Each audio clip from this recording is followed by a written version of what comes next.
నమస్కారం ఫ్రెండ్స్. నా ఇన్‌స్టాగ్రామ్ పేజ్‌కి మరియు యూట్యూబ్ ఛానల్‌కు సుస్వాగతం. ఈరోజు నేను చెప్పబోయేది ఏంటంటే, సింగీతం శ్రీనివాసరావు గారు డైరెక్ట్ చేసిన మూవీ 'సింగ్ గీతం' అని. సో, మనకంతా తెలిసింది సింగీతం శ్రీనివాసరావు గారు మన తెలుగు సినిమాని అప్పట్లోనే పాన్ వరల్డ్ రేంజ్‌కి తీసుకొని పోయినారనమాట. సో, ఆయన మూవీస్ చాలా సూపర్‌గానే ఉంటా ఉండే. సో, ఇప్పుడు గూడా సూపర్‌గానే ఉంది. ఎందుకంటే అప్పుడులో నాకు 90స్ కిడ్‌కి కొన్ని మూవీస్ అసలు మర్చిపోలేము. 'పుష్పక విమానం' కావచ్చు, 'ఆదిత్య 369' కావచ్చు, లేకంటే 'మైకల్ మదన కామరాజు' కావచ్చు. సో, ఎన్నో సినిమాల్ని ఆయన మనకప్పుడు అందించినాడనమాట. సో, ఆయన డైరెక్షన్ ఇప్పుడు గూడా 94 ఏళ్ళయినా గూడా ఆయనలో డైరెక్టర్ ప్రొడక్షన్ అనేది చాలానే బాగుంది. సో, సినిమా అయితే చాలా సూపర్‌గా ఉంది. సో, ఈ సినిమాని మీరు సినిమా హాల్‌లో చూస్తేనే బాగా కిక్కెక్కుతుందని నేను చెప్తున్నాను.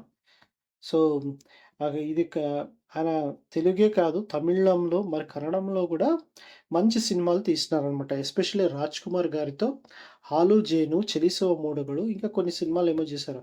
రికార్డ్ ఏంటంటే ఆయన 'రాజ్ కుమార్‌తో' పాటు 'రాజ్ కుమార్' గారి కొడుకులతో గూడా సినిమా తీసినారనమాట. అది నిజంగా చాలా పెద్ద గ్రేట్ అనమాట. సో, అది ఒక రకంగా వరల్డ్ రికార్డ్. సో, మొత్తానికి 'సింగీతం శ్రీనివాసరావు' సినిమాలైతే చాలా సూపర్‌గా ఉంటాయి. ఇంకా ఈ 'సింగీతం' సినిమా గురించి చెప్పాలనుకుంటే, మీరు 'సింగీతం' సినిమాని సినిమాల్లో చూస్తేనే బాగా కిక్కెక్కుతుంది.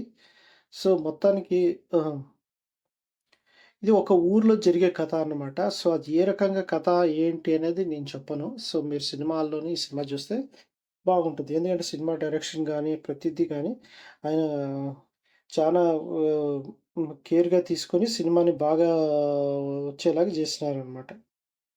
ఒకప్పుడు పచ్చని అడవులతో అలరారిన కుబేరపురం అనే ఊరు అది. తన తండ్రి నుంచి వారసత్వంగా వచ్చిన భూములు అక్కడ ఉన్నాయని తెలుసుకొని వస్తాడు ప్రతాప్.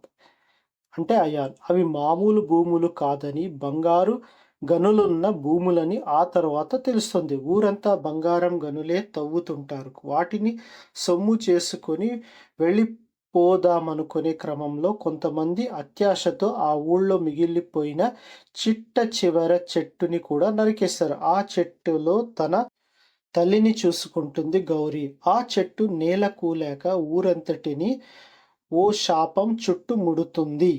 ఎవరి నోటి నుంచి మాట రాదు. కేవలం పాటే వస్తుంది. మాటల్ని పాటలుగా పాడుకోలేక ఇబ్బంది పడుతుంటారు. మరి ఆ శాపం నుంచి ఊరికి విముక్తి లభించిందా లేదా? మనుషుల్ని అత్యాశ ఆ ఊరిని ఎన్ని రకాల ఇబ్బందులకు గురి చేసింది? తదితర విషయాలు